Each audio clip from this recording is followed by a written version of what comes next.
সবাই কেমন আছেন? আশা করছি সবাই খুব ভালো আছেন, আমরাও ভালো আছি।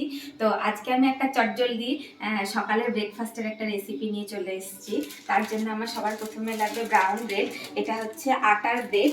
তো এই ব্রেডটা খেলে গ্যাসের চান্সটা একটু কম থাকে, সেই জন্য সকালের খাবারের ক্ষেত্রে এই ব্রেডটা ইউজ করাটা বেটার। আর তার সাথে লাগছে আমুলের মিঠাই মেড, এটা কনডেন্স মিল্ক, এটা খেতে খুব টেস্টি। তো শুধু এই দুটো উপকরণ দিয়ে আমি সকালের একটা চটজলদি ব্রেকফাস্টের রেসিপি আপনাদের দেখাচ্ছি। প্রথমে আমি চুলাটা জেলে নেব। প্রথমে হাই ফ্লেমে দেবো চুলাটাকে। তো সেখানে একটা তাওয়া দিয়ে দিচ্ছি। এবার যে ব্রাউন ব্রেডটা রয়েছে, এবার আমি এই যে তাওয়াটা রয়েছে, এই তাওয়াতে সবার প্রথমে ব্রাউন ব্রেডগুলো একটু সেঁকে নেব। কোনো রকম তেল এখন দেবো না। তো আপনারা চাইলে বাটার দিতে পারেন, বাটার দিলে ব্যাপারটা আর একটু টেস্টি হয়। তো যেহেতু আমি সকালবেলা অনেকটা ফাস্টিং করার পরে সকালবেলা উঠেছি, সকালে লেবু জল, গ্রিন টি সবই খেয়েছি, তো সে কারণে আমি এখন আর বাটারটা দেবো না।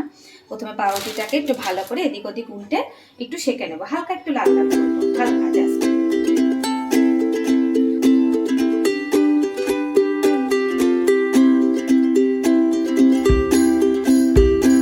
এই যে পাউরুটিগুলো শাঁকা হয়ে গেছে, দেখুন পাউরুটিগুলো হালকা একটু ব্রাউন ব্রাউন এসছে। এই যে এরকম করে হালকা করে উল্টে পাল্টে আমি এগুলো সেঁকে নিয়েছি পাউরুটিগুলো। এবার এগুলোকে আমি নামিয়ে নেব, চুলাটা অফ করে দিয়ে। এই যে পাউরুটিটা সেঁকে আমি নামিয়ে নিয়েছি, সবার প্রথমে একটা নিয়ে নিয়েছি।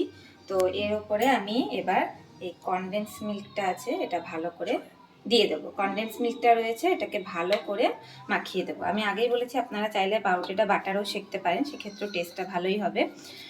আমি এখন আর বাটারে এখন শিখছি না।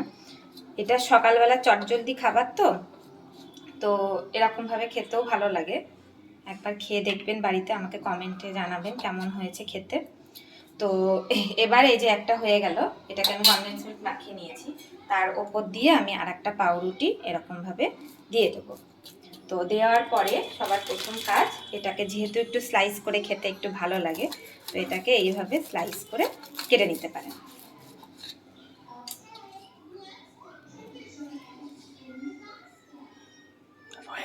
ব্যাস, চটজলদি খাবার তৈরি।